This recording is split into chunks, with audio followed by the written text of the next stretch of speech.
I want you to think about um, the last time you were just locked in a really heated argument. Oh, we've all been there. Right. Like, you know the exact kind I'm talking about. Your heart rate is up, your chest feels all tight. Um, Maybe your thumbs are just flying furiously across your phone screen. Or you're just sitting across from a family member at the dinner table, gripping your coffee mug for dear life. Yes, exactly. Yeah. And in that specific moment, you know with absolute, like, 100% certainty that you are right. You have all the facts on your side. You have bulletproof logic. But, and here's the totally maddening part, the person you are arguing with is looking right back at you, equally baffled. Because they're just as convinced that their logic is completely flawless. It's infuriating. It's a universally frustrating human experience, honestly. Hitting that psychological brick wall of another person's absolute certainty, it just feels impossible to navigate. It really does. We constantly ask ourselves, like, how can they possibly not see the plain reason in what I am saying? It feels like they're just willfully choosing to be blind. And that exact frustration, that is the mission of our deep dive today. So welcome. Glad to be diving into this one. Yeah, we are exploring this really fascinating, recently translated essay by a writer named Su Feng. It published on January 31st, 2024, and it has this incredibly striking title. Those who argue about reason do not understand it. Yes, such a great title. And our goal today is to really deconstruct his argument for, well, why we fight. Like, why trying to force people to see your version of reason is usually a total fool's errand. And more importantly, how understanding his framework could completely change the way you navigate conflicts in your own life. Exactly. So grab a chair. Imagine you're sitting right here at the table with us. What makes Su Feng's text so compelling to me is how efficiently it dismantles our obsession with being objectively right. Right. He doesn't use any dense academic jargon at all. No, he bypasses all of that entirely. He uses clear, almost allegorical situations to force the reader to look at their own behavior in the mirror. That is what drew me to it immediately. Yeah. I mean, it packs in animal fables, 2,000-year-old philosophical disputes, and modern corporate drama. All to make one singular, really powerful point. It is honestly amazing how much insight is layered into such a concise space. So let's just jump right in. To set the foundation, Xu Feng offers a quick analogy about the animal kingdom. Right, the bee and the fly. Yes. A bee and a fly cross paths, and they get into this vicious dispute. A very primal conflict to start things off. Yeah. So the bee states, with the utmost confidence, the most delicious thing in the world is the fragrance of flowers. Which makes sense for a bee. Totally. But the fly, completely outraged by this ridiculous claim, retorts, no, the most fragrant thing in the world is dog feces. Naturally. And according to the narrative, neither could convince the other, which obviously escalates into a physical fight. Now, okay, let's unpack this. Let's do it. Because I really have to push back on behalf of anyone listening right now. When I hear that, my immediate human reaction is, wait a second, isn't dog feces objectively terrible? From our perspective, yes. Like mathematically, chemically, universally foul. Isn't the bee just definitively, factually right here? What's fascinating here is how quickly we fall into that exact trap. You're judging the fly's preference using human sensory hardware. Oh, I see what you mean. Yeah. Su Feng is using this fable to highlight the absolute uncompromising nature of subjective realities. Yeah. I mean, to the fly, its preference for feces over flowers isn't a bad opinion. Right. It's not a moral failing. Exactly. It's not some sort of moral failing that the bee needs to, correct. It is a strict biological imperative. Wow. The fly's entire survival, its reproduction, its ecological purpose, it all depends entirely on being attracted to that exact scent. Wait, if I'm tracking this correctly, the fly isn't just being stubborn to annoy the bee. Not at all. It is literally wired at the cellular level to perceive the world that way. Precisely. If the fly suddenly agreed with the bee's reason and started hanging out on rose petals, the fly's bloodline would end. It would literally die. It would die. Its concept of reason is fundamentally physically tied to its survival. Now, if you apply this to humans, it becomes incredibly eliminating. Yes, we do this all the time. We really do. When we argue over what we consider to be basic facts or preferences, whether it's about, lifestyle, politics, or how to raise children, we often fail to realize we're operating like two completely different species. That's wild. We think we're just debating a topic over dinner, but Hmm. we're actually demanding that the other person abandon their own psychological survival mechanism That is the core of the friction right there. We are running completely different internal survival algorithms. based on our backgrounds and stuff. Exactly. Based on our unique backgrounds, our traumas, our environments, and our really deep-seated needs. When you invalidate someone's core reason, you aren't just telling them they have a bad idea. You're invalidating their reality. You're invalidating their reality. The bee simply cannot force the fly to smell a flower the way a bee does. The biological hardware just does not support it. No wonder they end up in a physical fight. The stakes aren't just about who has better taste. The stakes are existential. Absolutely existential. But, survival isn't just about food and flowers anymore. When you scale this biological instinct up to human society, it morphs into a massive battle over moral values. It really does. Imagine taking the bee and the fly, but turning them into human philosophies. That scales the problem up from like a simple hardware issue to a highly complex software issue. Humans have the cognitive capacity to turn their survival instincts into grand, sweeping ideologies. And Su Feng illustrates this exact leap perfectly. He introduces three individuals, person A, person B, and person C. The philosophers. Right. And we're told they have been locked in a bitter conflict for 2,000 years without a clear winner or loser. A 2,000-year stalemate tells you immediately that we are dealing with archetypes here. Like, these are the foundational pillars of human civilization clashing against each other. Okay, let's look at what they are actually screaming at each other about. Person A claims that money is the supreme value in life. Okay. And I want to quote the translation directly here because it is so visceral. Person A argues that money buys luxury, travel, and allows people to live with dignity. Their foundational reasoning is, people perish for money, birds perish for food, hence the most crucial thing in life is to devise ways to earn money. It is an incredibly pragmatic, almost brutalist view of reality, isn't it? Yeah, brutalist is a great word for it. It boils all of human existence down to just securing resources to stave off death and indignity. But that brutalist view runs headfirst into a completely different survival metric, which is human connection. Enter person B. Exactly. Person B steps in and counters that affection is supreme. To person B, money is literally dung compared to the warmth of affection. Wow. And the text offers this beautiful, really poetic defense. It says, money without affection is like a haunting ghost, while affection without money is akin to a divine deity. That's a stunning line. Right. Therefore, nurturing and protecting relationships is the only thing that actually matters. So we have the classic clash of materialism versus human connection, acquiring resources versus cultivating love. And just when you think you have a handle on the debate, person C interjects. There's always a third. Always. Person C says the most important thing is neither money nor affection, but the relentless pursuit of truth. Ah, of course. Because truth enlightens the mind, keeps people on the righteous path, and paves the way for a brighter future for all of humanity. The intellectual idealist enters the fray. And the result of these three philosophies colliding, daily arguments and occasional physical brawls for 2 millennia. It's exhausting just thinking about it. Reading this, it is almost painfully relatable to me. I mean, it sounds exactly like the comment section of any social media post today. Oh, 100%. Or like an agonizingly tense holiday gathering.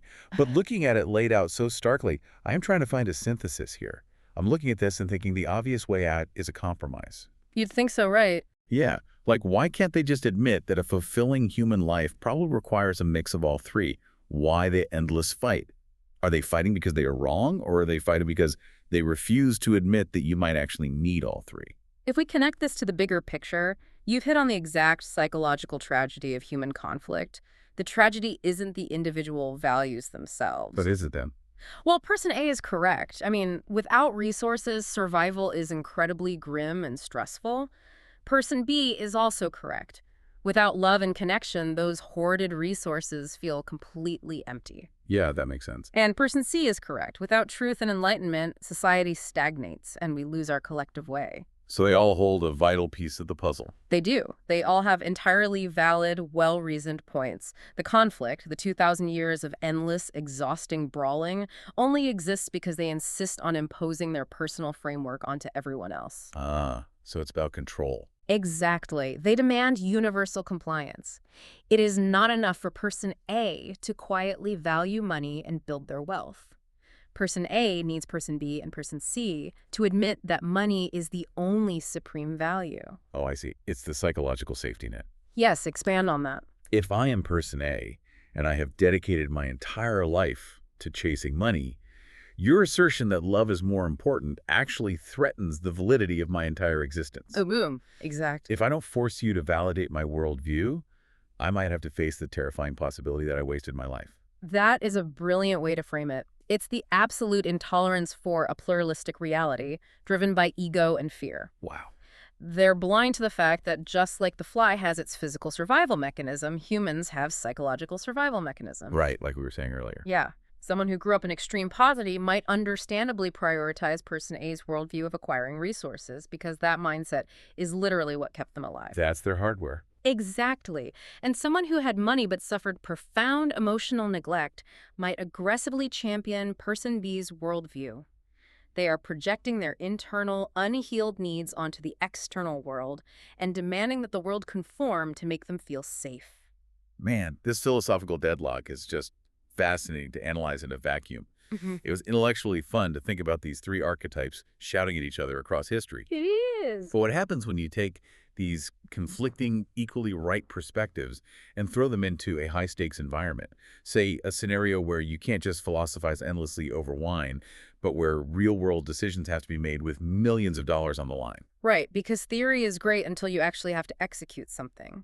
Zhuefeng moves us away from the abstract meadow and the ancient forum, and he drops us directly into a modern corporate crisis. I love this transition in the text. Me too. He wants to show us what happens when competing reasons paralyze an active, functioning system. So we find ourselves in a tense boardroom. The stakes are high. Very high. The chairman of a company declares, we need to sell all the company's stocks immediately. The general manager immediately objects, saying, no, it's a bull market. This is a golden opportunity to maximize our profits. We absolutely cannot sell. Notice the dynamic at play here. We have two opposing views, and both are grounded in a recognizable, coherent logic. Right. The chairman, looking at the macro picture, likely sees immense risk and wants to protect the company's assets. The GM, looking at market momentum, sees opportunity and wants to drive growth. But here's where it gets really interesting. Zhuefeng introduces a third character into this standoff. Oh, this guy. Yes, the secretary. The secretary chimes in and says, well, the overall market situation indicates the economic crisis hasn't arrived yet. There's still profit to be made, so it is right not to sell. Okay, taking a stance. Wait. So, effectively agreeing with the GM. But before the breath even leaves their lungs, the secretary pivots and adds, however, gray rhinos and black swans may appear at any time, so it might actually be wise to sell now. The ultimate fence-sitter has entered the chat. It is so infuriating. And just for anyone listening who hasn't heard those terms, the secretary pulls out the classic business school jargon. Gotta love the jargon. Right. Gray rhinos Yeah. are those massive, obvious threats we see charging at us, but somehow choose to ignore. And black swans are the totally unforeseeable, catastrophic disasters that blindside us. Right. So the secretary is basically saying, you are right to hold, but you are also right to sell. They are like that friend who tries to mediate a fight by agreeing with everyone, but ends up just making everyone infinitely more mad. Oh, absolutely. The text explicitly notes that the secretary added fuel to the fire. But why? Why does playing both sides make things worse here? Shouldn't examining all angles be the smartest move? Well, it is a brilliant observation of organizational psychology by Zhuefeng. Wow. What the secretary is doing is intellectualizing a problem without taking on the burden of a firm stance. When the secretary brings up gray rhinos and black swans without offering a definitive recommendation, they aren't actually doing risk assessment. They are weaponizing ambiguity. Wow, weaponizing ambiguity. So they want the social credit of sounding wise without the professional risk of actually being wrong. Spot on. And playing devil's advocate in a vacuum like that just creates absolute chaos. Because it doesn't help anyone decide. Exactly. It short-circuits the decision-making center of the group because it introduces maximum risk with zero responsibility. In the realm of abstract philosophy, like we talked about, you can debate the merits of love versus money forever. Sure, there's no deadline. Right. But in a practical functioning system like a business, a marriage, or a government, having competing reasons without a definitive tiebreaker leaves the entire system paralyzed. The company is literally burning down while they stand around arguing about who mapped the fire exits best. That's a perfect analogy. Everyone in this boardroom has a logical reason. The chairman's caution is a valid reason. The GM's ambition is a valid reason. Even the secretary's point is valid, technically. Right. The secretary's nuanced, albeit cowardly, risk assessment is a valid reason.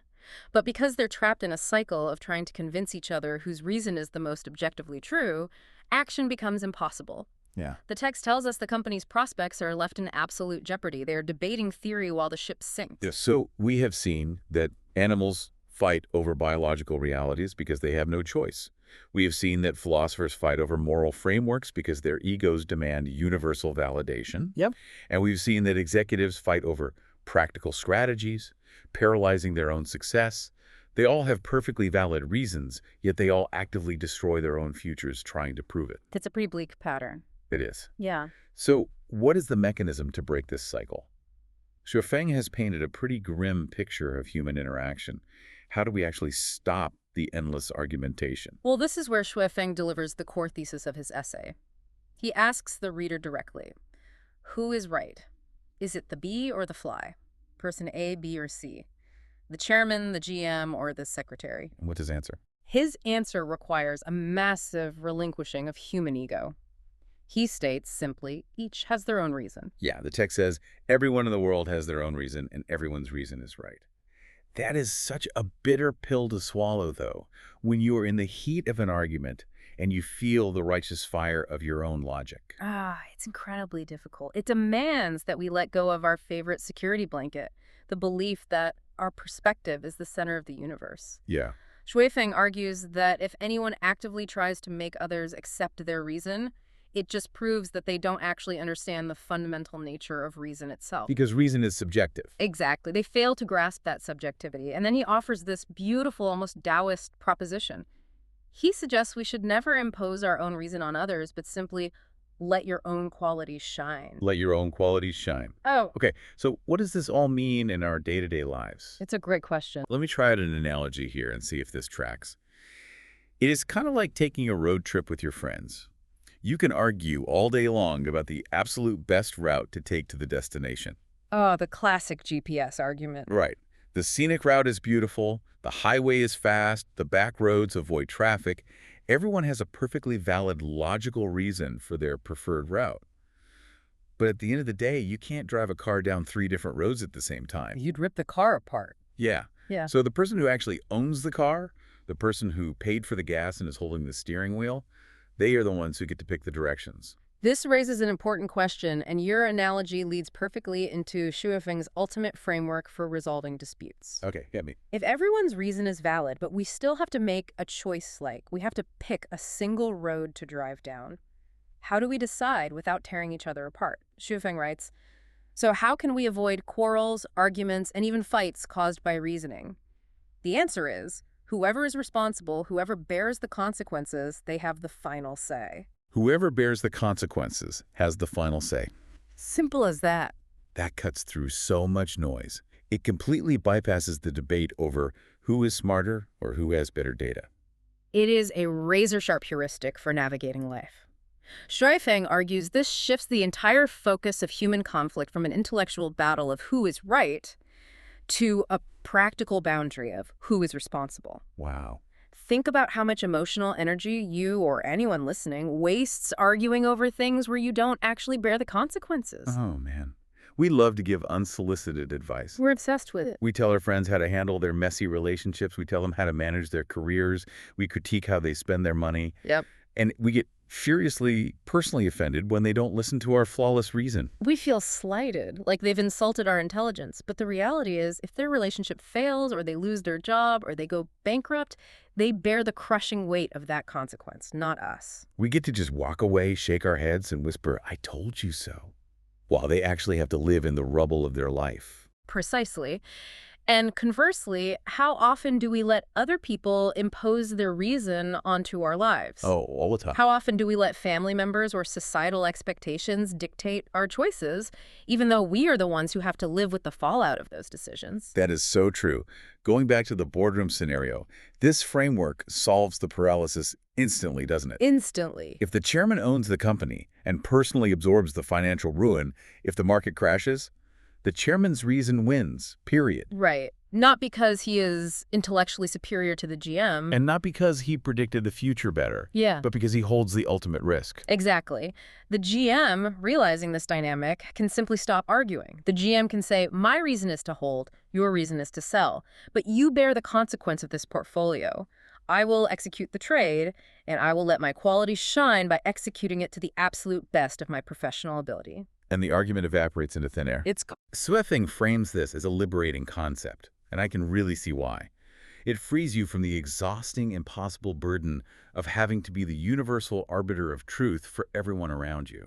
which is a burden none of us were meant to carry. No, not at all. You just have to manage your own responsibilities and respect the boundaries of others. It is the ultimate boundary-setting tool. It demands that we respect the autonomy of others to make their own choices, even if we think they are choosing dog feces over flowers. Right. And it demands that we take full, unblinking ownership of the domains where we do bear the consequences. So let's briefly recap this incredible journey for everyone listening. Let's do it. We started down in the dirt with the bee and the fly, where we learned that reason is fundamentally tied to biological subjectivity. Like, you simply cannot argue someone out of their survival instincts. It's a hardware issue. Right. Then we zoomed out to the 2,000-year philosophers, where we saw that demanding universal compliance to our personal moral values causes endless ego-driven conflict. The software issue. Exactly.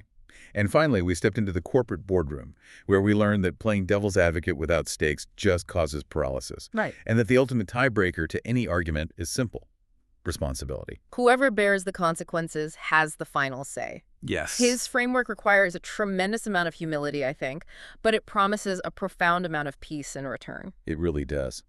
But, as we wrap up this deep dive, there's one final provocative thought I want to leave you with. Something for you to mull over long after you take your headphones off. Oh, I'm curious. So, Shu Feng proposes that whoever bears the consequences has the final say, right? And that we should just let our own qualities shine instead of forcing our views on others. Right. But if we all completely stop trying to convince each other of what is right and just retreat into our own spheres of responsibility, do we risk losing our ability to build a shared, cohesive society? Oh, wow. Or is letting go of the desperate need to be universally right the only way we will ever actually find peace with one another? That is the ultimate tension to sit with. I love that. It really is. Thank you for joining us at the table today for this conversation. Keep letting your own qualities shine, and we will catch you on the next deep dive. Take care.